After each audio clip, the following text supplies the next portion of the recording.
sign to see if God is real. Yet he tells us right here, it's not going to come. Here it is, there it is.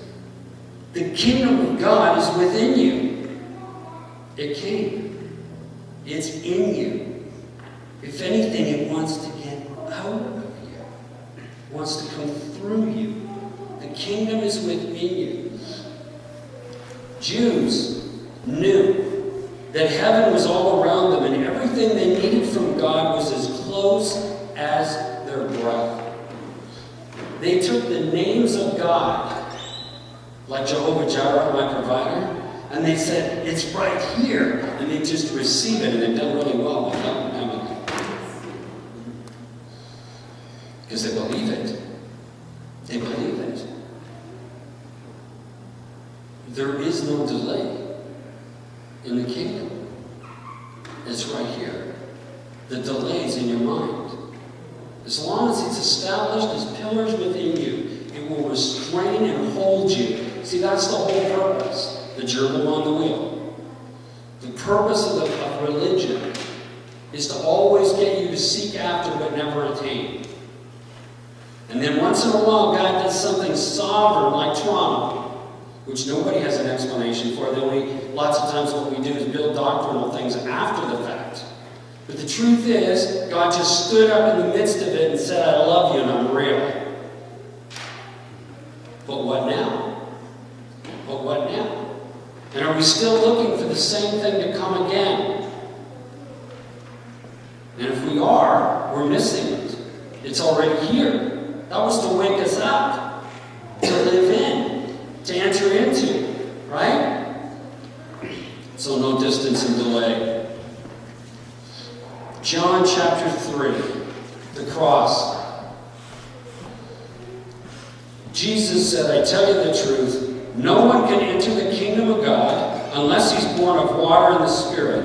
Water speaks of the watery grave, death, baptism, right? Being baptized, going down into the water. So he's speaking about the fact that no one can enter the kingdom unless you come here. Through death, and then receiving the Spirit. Flesh gives birth to flesh. Carnality gives birth to carnality. If we practice religion, what do you get? You can call it spiritual, you can call it what you want, but if it's not experiential, it's carnality. I can stand in the garage all day and tell you I'm a car because I'm in the garage. Does that make me a car? If I start running, you hear the motor running, then believe me. But otherwise, I'm a Philip. Okay.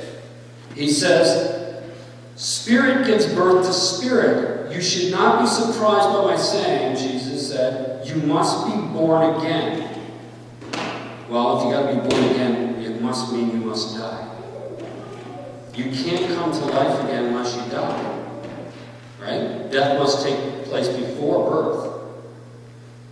So the wind blows wherever it pleases. You hear its sound, you cannot tell where it's coming from, where it's going. So it is with everyone that's born of the Spirit. Everyone that's born of the Spirit. In other words, this is not logic, guys. This is not found in logic. The things of the kingdom cannot be easily understood in logic. They're revelation. And they happen to you. Lots of times things happen. I don't have a clue what's going on. Seriously. I just know it's God. I know it's powerful. I can feel wind blowing. I feel myself completely losing control to the Spirit.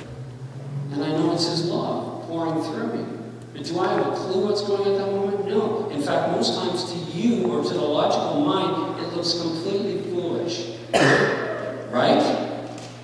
But the thing about this is, do you really think, just because you think it's foolish, that the creator of the universe could show up and we should think that anything he does of no avail? That he doesn't have something going on? If anything, he might be just offending your mind. But I cannot get more and more of God without becoming more and more like him. Right? I'm being changed. I'm being transformed. Do you see? You can't stand in the presence of the glory of God and think you will come out of that the same way you went in. That would be very stupid. Moses didn't, did he? No. So why do we think we are? The problem is we've separated the presence from the person. You can't do that. This isn't a gift. The presence of the Lord is not a gift. It's not a wind. It's not a power. The force be with you. It's not that. It's the person of Jesus Christ. It's the person of Jesus Christ. And when we come to the place of honoring him, whether you understand it or not, if you see him, what would you do if he physically stood in the room right now and he put his hand on my shoulder and then all of a sudden I looked silly? What would be your response? You're physically seeing him standing. I'm sure it would be different than it was this morning. And yet that's what's going on. My presence is me in the present, he said. You can't separate presence. It's not a gift. It's not the 10th gift of the Spirit. It's him. And as we honor and respect him, guess what? He comes closer in power. We haven't seen anything yet. I mean, I've been extremely undone. When this first started happening, I'd curl up on the floor like a fetus because I freaked out. And I'd be going, God, I'm not sure I know what I'm asking for here. And I really was worried that I might just perish in the midst of it. You know, it's like, like I said before, you think you're getting a kitten, and out jumps a lion. You got him by the tail, and he turns and looks at you, and he could eat you for breakfast. But from staying in the glory, I found the love of God that permits me to go beyond my soulish apprehensions and fears, to enter the black cloud, right? To go through the black cloud, not to run like the Israelites. You go, Moses, man, we ain't going up there. We're going to die. But go through the black cloud, because on the other side of the cloud is ecstasy. The other side of the cloud is ecstasy. But you first got to recognize it. If you recognize the presence and you begin to honor him, we become familiar. If we honor him, forget about the vessel. I'm just a wineskin. Forget about the vessel. Look for Jesus. And if we honor him, man, oh man, you won't believe what's going to start happening.